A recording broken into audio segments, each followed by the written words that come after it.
Let's remember that when you look into the Bible to see what God has said about the Genesis account of creation week, he has this to say.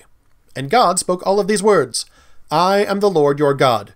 For in 6 days the Lord made the heavens and the earth, the sea and all that is in them, but he rested on the 7th day. Therefore the Lord blessed the Sabbath day and made it holy. Some people will try to claim that there is not intended to be a day-to-day comparison here, which to me strains credulity. I mean, God literally makes a day-to-day comparison. 6 days and 1 day to 6 days and 1 day. He didn't bless a 7th undefined long period of time. He blessed the 7th day. To me, this is pretty hard to mess up. The old Earth creation model tries to say that God intended this merely to be a numerical comparison. And this fails for a couple of reasons. First of all, why does God need to make a numerical comparison? Surely the children of Israel were smart enough to understand the concepts of 6 and 1 without some kind of clever analogy. And if that's all this is, why does he not do it again when he makes decrees involving 6 years and 1 year? Exodus 23, 10-11 says this, For 6 years you are to sow your fields and harvest the crops, but during the 7th year let the land lie unplowed and unused. No reference to creation is made for this 6-to-1 ratio. In fact, verse 12 references the work week and Sabbath day, making a literary work 6, rest 1 parallel, but not a day-for-day comparison. In Exodus 21, another 6 years and then on the 7th reference is made, and again, no reference to days or creation.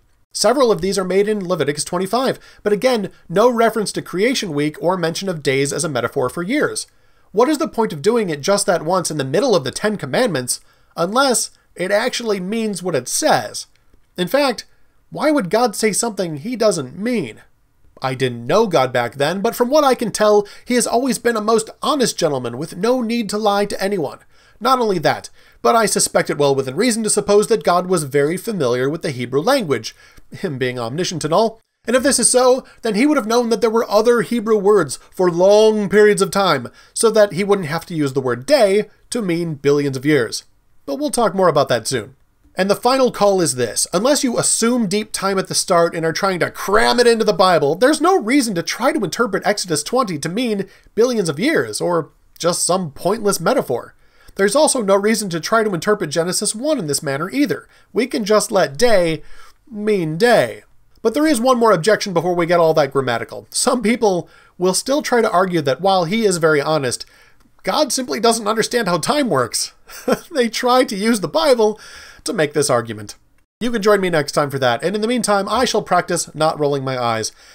Odds are 6-to-1 that I will be rolling my eyes anyway. Well, thanks for watching, thanks for liking, commenting, and subscribing, and remember, Jesus loves you.